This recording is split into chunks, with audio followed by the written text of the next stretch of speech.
Assalamualaikum warahmatullahi wabarakatuh. Perkenalkan, nama saya Yanti Mubarakah. Saya mahasiswa PPG Daljab 1 Universitas Maulana Malik Ibrahim Malang.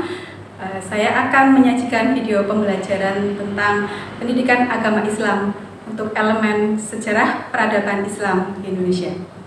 Untuk materi mengenal ulama di Indonesia. Video saya ambil pada tanggal 26 Agustus 2023. Selamat menyaksikan.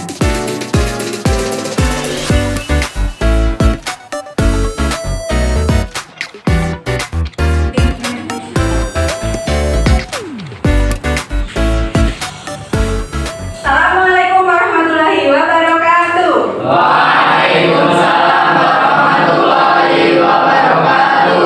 Semangat pagi. Pagi, luar biasa.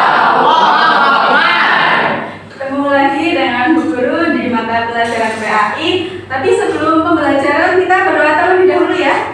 Iya, ya silakan dipersiapkan ketua kelas untuk berdoa. Syakra berdoa mulai. Bismillahirrahmanirrahim. Raditu billahi rabban wa bil islami dinan wa bi Muhammadin nabiyya wa rasulah. Ya, sebelum pembelajaran, Guru mau tanya dulu. Hari ini ada yang tidak berangkat? Siapa yang tidak berangkat? Terus yang itu kosong?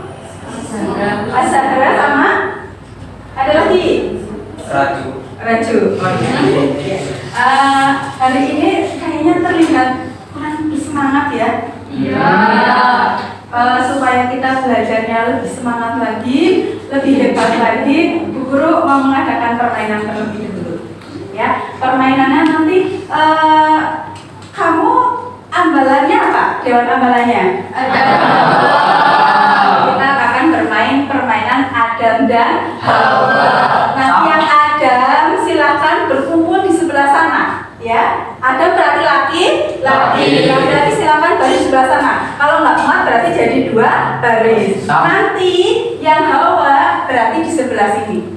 Nah, nanti hadapnya ke barat, yang Adam hadapnya ke utara. Nanti kalau Bu Guru bilang Adam, yang maju. Adam berarti mundur. Kalau yang Bu Guru bilang Hawa, berarti yang maju. Mundur. Bisa dipahami? Bisa.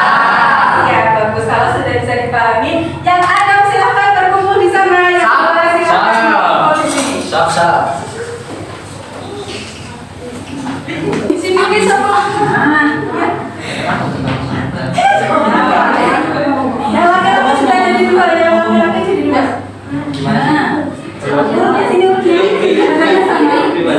Di sini sudah bisa dimulai, Mbak? Sudah. Konsentrasi ya. Siap. Mau mulai. Oke.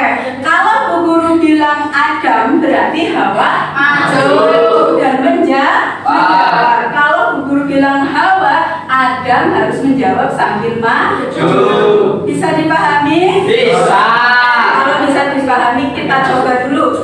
Adam, Hawa. Kita mundur.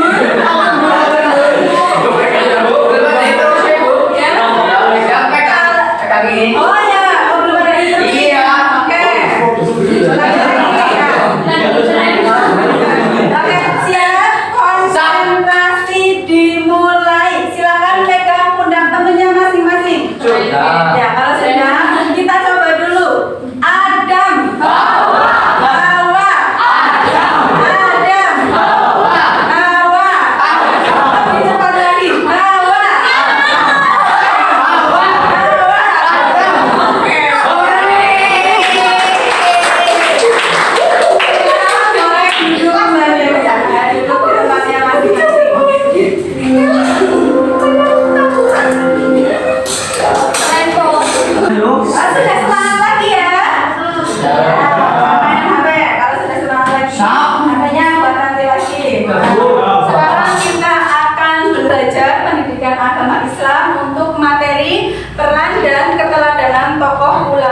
Indonesia. Tapi sebelum ke materi, Bu Guru mau tanya dulu. Ya. Apa yang kamu ketahui tentang ulama? Terus Ya, silakan Mbak jawab Mbak. Namanya siapa dulu namanya? Anisya Nadia Aryo. Oh, ya. Silakan. Orang-orang yang memiliki dan ahli dalam ilmu agama dan ilmu-ilmu umum lainnya yang berkaitan dengan kemaslahatan umat. Iya. Ulama itu orang yang memiliki pendidikan agama. Tetapi selain memiliki pendidikan agama juga memiliki ilmu yang lain. Terus yang kedua, Guru mau bertanya lagi. Sejauh mana peran ulama atau tokoh ulama di Indonesia terhadap peradaban yang ada di dunia? Ya, silakan. Namanya dulu siapa, Mas? Nama saya Muiz Hidayat. Oh ya, silakan apa jawabannya? Mengajar dan berdakwah pada masa ini, ulama memiliki peran baru yaitu mendirikan langgar dan masjid. Meskipun pendirian tersebut tetap berada dalam rangka penyelenggaraan pendidikan dan pengajaran Islam. Ya, bagus sekali jawabannya. Jadi ulama itu berpengaruh terhadap peradaban dunia. Nah, maka dari itu kita sebagai orang Islam, sebagai umat Islam itu wajib menuntut ilmu.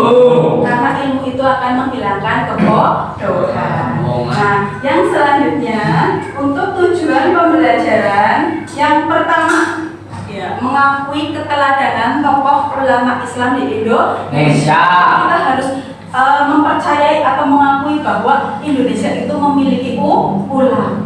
Terus yang kedua, mempresentasikan paparan mengenai peran dan keteladanan umat Islam di Indonesia. Jadi ulama itu memiliki peran yang penting terhadap negara Indonesia, terutama dalam mengusir penjajah. Yang ketiga, menganalisis peran dan keteladanan tokoh ulama Indonesia. Ulama itu sebagai teladan untuk kita semua. Dan yang terakhir, membiasakan sikap gemar membaca, menulis, berprestasi, dan kerja keras serta bertanggung jawab yang sangat penting. Nah, yang selanjutnya kita akan belajar tentang ulama yang ada di Indonesia. Yang pertama, coba silakan diperhatikan gambarnya. Pokoknya, yang pertama ada ulama Hamzah Al-Fansuri. Ya. Siapa itu Hamzah Al-Fansuri? Nah, beliau adalah ulama tasawuf, cendekiawan, sastrawan, budayawan yang terpandang. Beliau itu penyair sufi yang berasal dari Persia. Hamzah Al-Fansuri itu belajar ilmu tarekat. Tarekat apa? Tarekat Qadariyah. Di mana? Di kota Baghdad. Kemudian melanjutkan ke Mekah dan Madinah. Untuk pemikirannya, nah, apa sih yang disumbangkan oleh Hamzah Al-Fansuri? Yang pertama itu paham wujud dia, yang sangat berperan terhadap ilmu tasawuf. Karyanya meliputi Asrar Al-Arifin, Syair Al-Bahr, Anisah, dan Syair Burung Ingai. Jadi ulama Hamzah Al-Fansuri itu dia terkenal sebagai sufi tapi penyair. Sudah dilihat gambarnya? Fotonya? Ya. Terus yang selanjutnya itu ada ulama Indonesia yang berasal dari paling ujung.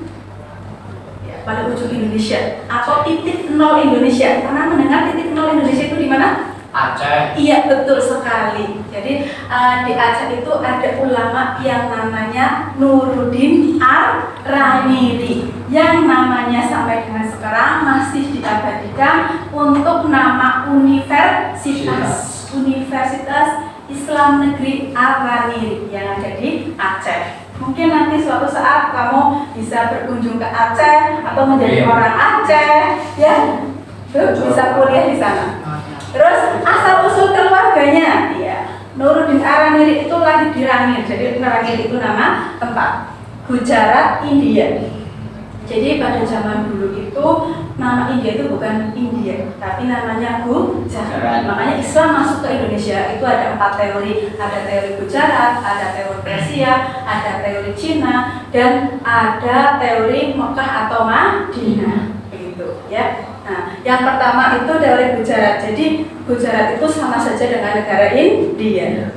Yang masih keturunan Arab meski dikenal sebagai ulama Melayu. Melayu itu sih mana? Melayu? Mana Melayu?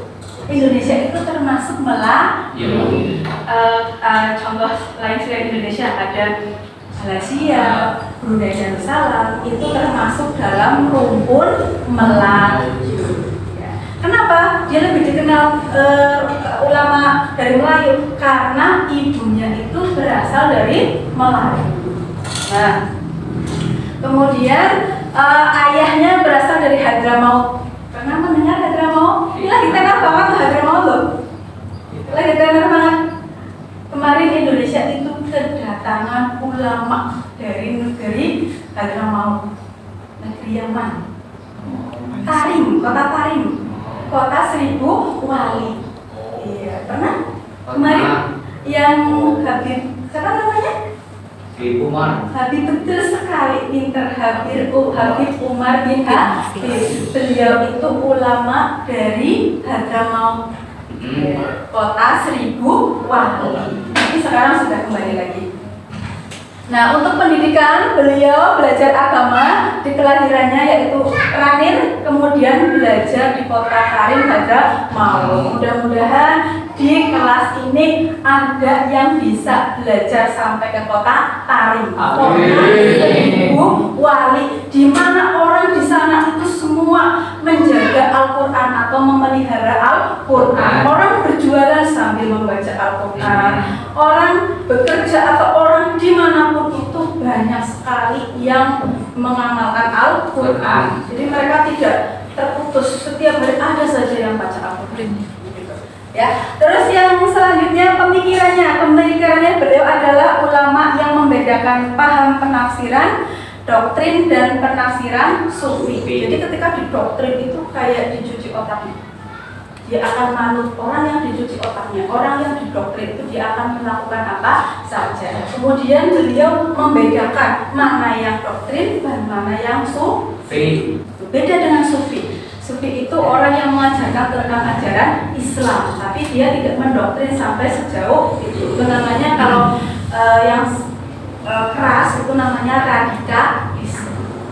Ya. Terus yang ketiga pemikirannya, beliau adalah ulama. Tadi sudah ya, yang membedakan paham doktrin dan penafsiran. Karyanya ada Sirat Al-Mustaqim, ada Hujjat As-Siddiq, dan ada Al-Sindiq. Itu buku-buku atau karya-karya yang dihasilkan dari Nuruddin Aramiri. Nah, yang ketiga ada Syekh Abdul Rauf bin Ali Al-Fansuri. Dilihat dulu fotonya. Ya, mungkin ada yang saya nggak asing loh gitu.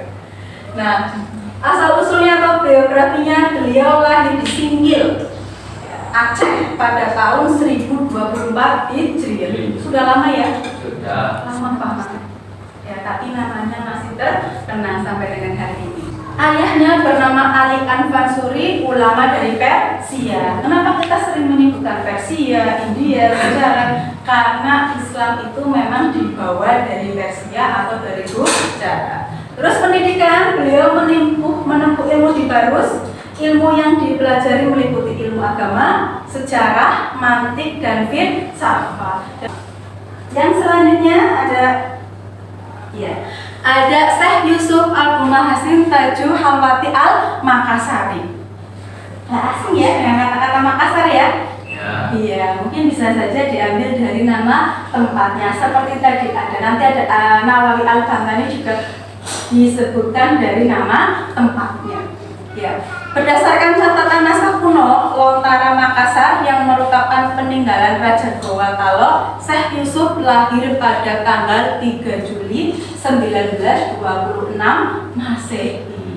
Berapa tahun ya kalau gitu ya?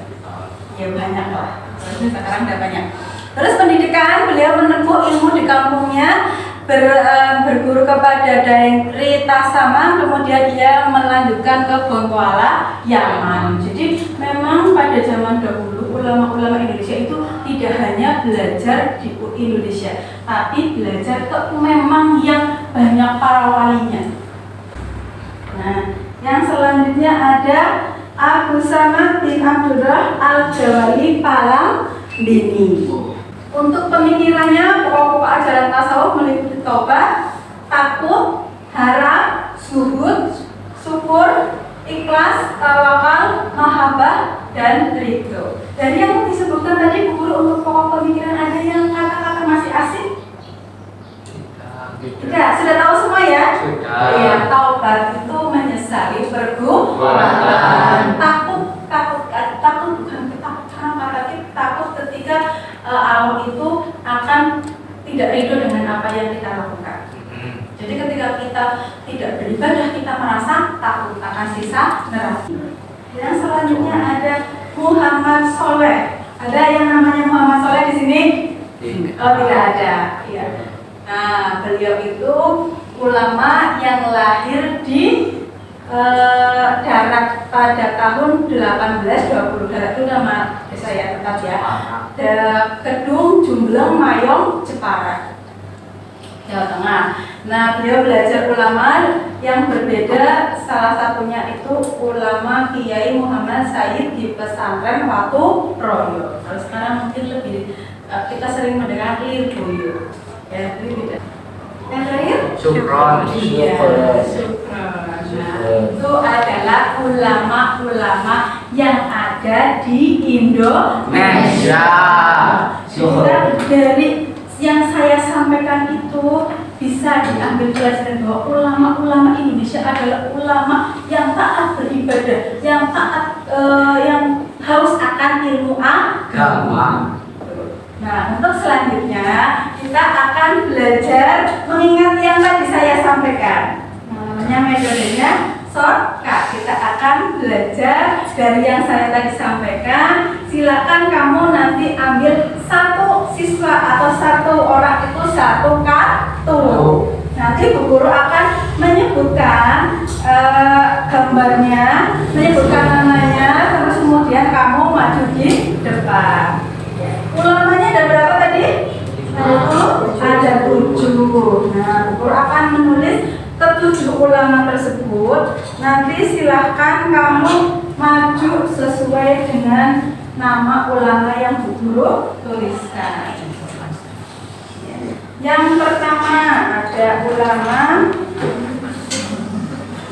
Hamzah Al-Ansuri.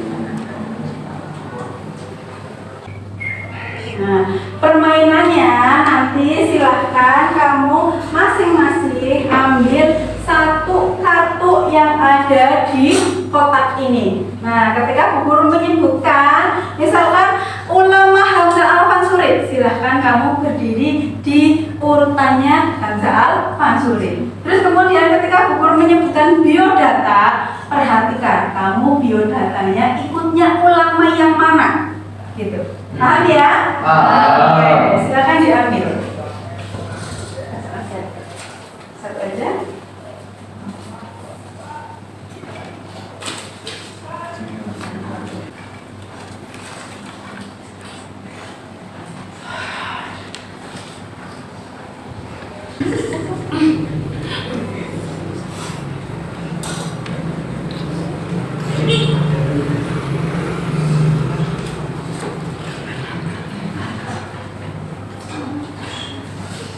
Untuk yang pertama, Bu Guru akan menyebutkan gambar dulu, ya, dari fotonya dulu, ya. Yang pertama, silahkan yang maju ke depan, yang mengambil fotonya Nuruddin Ar-Raniri. Ya. Yang Ar-Raniri. Yang kedua, yang mengambil fotonya Syekh Yusuf Abdul Mahasin Tajul. Coba diperhatikan fotonya Syekh Yusuf Abdul Mahasin Tajul Hawati Al-Makassari. Ya, silakan maju. Sebelah mana? Ya, berdirinya. Yang ketiga, silakan yang merasa mengambil fotonya Syekh Abdurrauf bin Ali Al-Fansuri Asingkili. Ada fotonya? Ya, silakan maju. Ya, sesuai dengan nama yang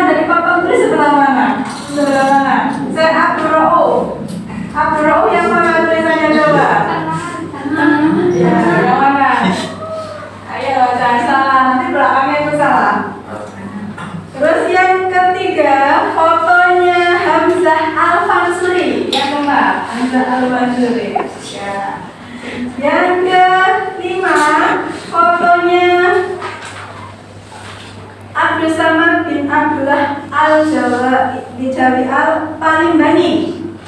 Ya, bisa lagi.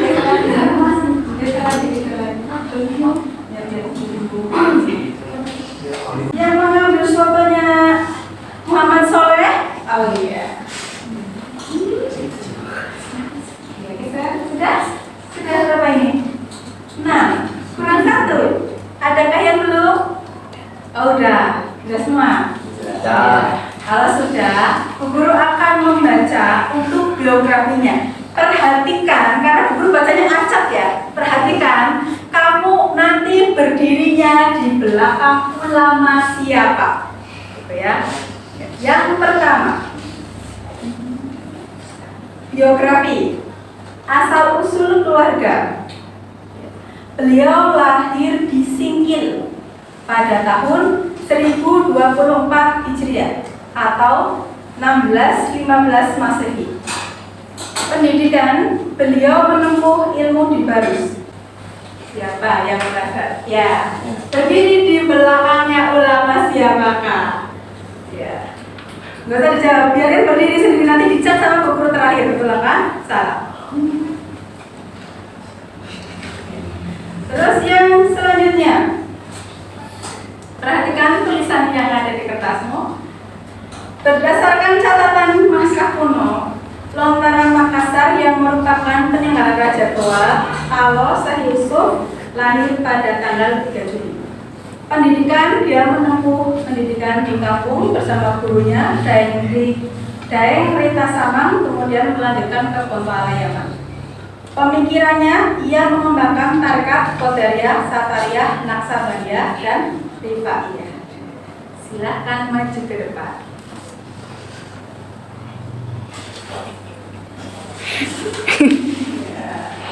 Seru sekali nih. Terus yang selanjutnya, beliau lahir di Banten, memiliki ikatan darah dengan Sunan Gunung Jati, Wali Songo yang juga Sultan di Cirebon. Beliau mendapatkan pendidikan dari orang tuanya tentang fikih, bahasa Arab, dan ilmu tafsir. Selain itu, beliau juga belajar di Mekah. Pemikirannya dan peran dan pemikiran, beliau sangat menginspirasi ulama Jawa Tengah untuk menuntut ilmu di Mekah. Karyanya berupa ilmu kalam, Fathul Majid, ilmu fikih, tausiah, akhlak tasawuf, Salalim al-Budaya. Siapa? Ya, langsung maju.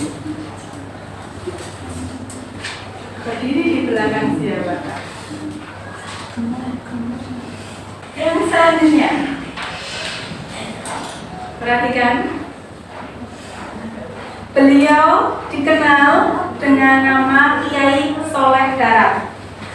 Lahir pada tahun 1820 Masehi. Untuk pendidikan, beliau berbeda-beda di antara Kiai Muhammad yang lain, yaitu belajar di pesantren Batu Royo.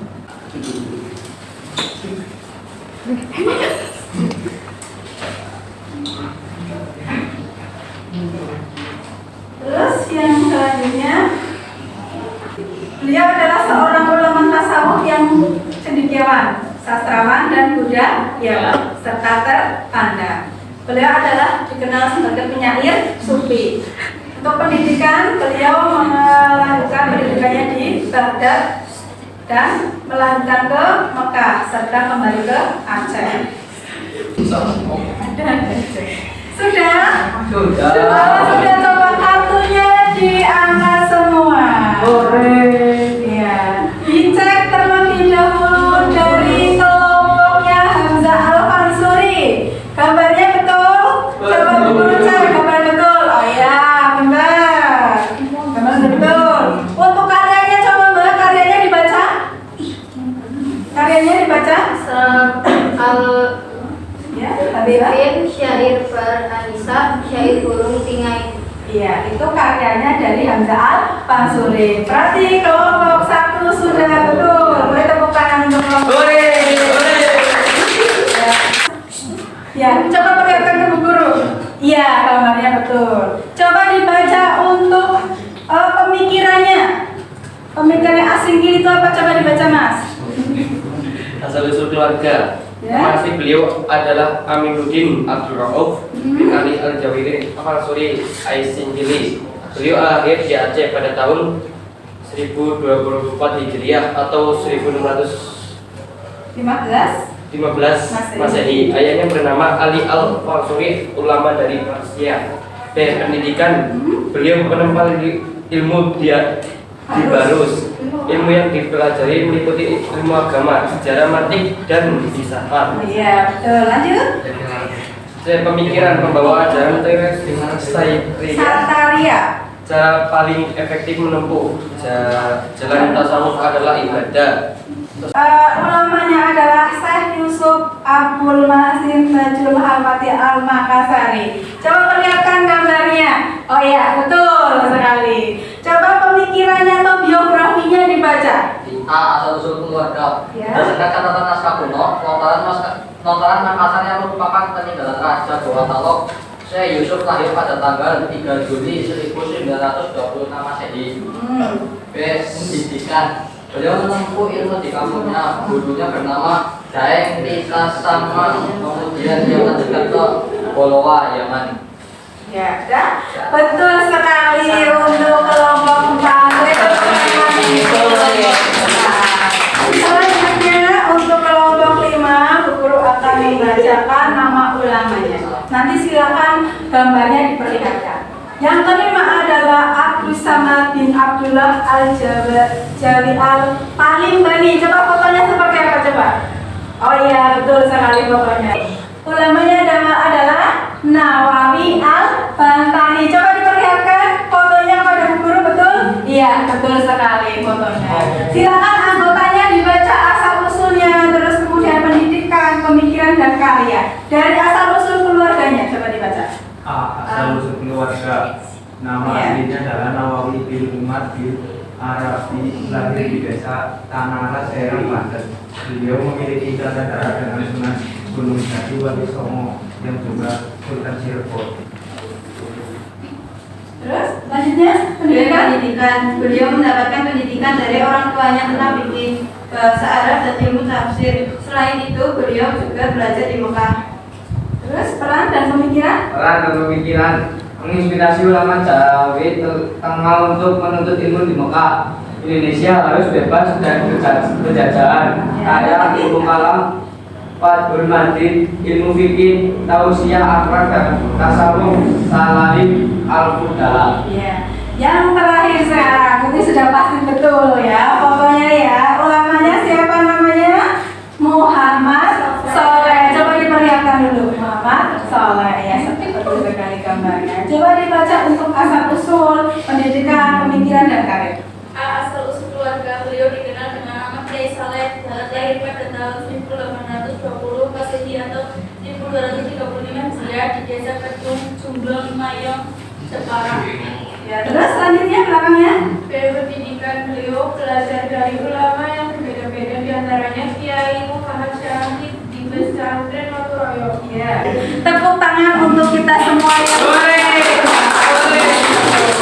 Nah, sebelum kembali ke tempat duduk, silakan kartunya taruh di tempatnya lagi untuk kelas berikutnya. Silakan boleh kembali ke tempat duduk masing-masing. Sudah cukup jelas ya, sudah ada gambaran terkait dengan ulama-ulama yang ada di Indonesia. Jadi ulama yang ada di Indonesia itu ulama yang haus akan ilmu. Jadi ketika kita meneladani para ulama itu, kita harus belajar dengan tekun, belajar dengan dia, pantang menyerah. Zaman dulu tuh belajar susah, harus jalan kaki, harus pengorbanannya luar biasa. Sekarang untuk zaman sekarang kamu belajar bisa lewat HP. Nah, untuk pembelajaran PAI masih ada yang kesulitan?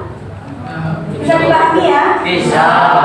Bisa dipahami. Sebelum kegiatan pembelajaran berakhir, kita akan mengadakan tes terlebih dahulu. Sudah selesai ya? Nah, untuk pelajaran PAI, Bu Guru cukupkan sampai sekian.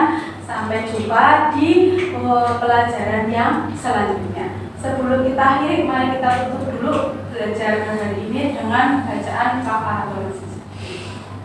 Subhanallah wa bihamdika asyhadu an la ilaha illa anta astaghfiruka wa atubu ilaik. Terima kasih. Wassalam.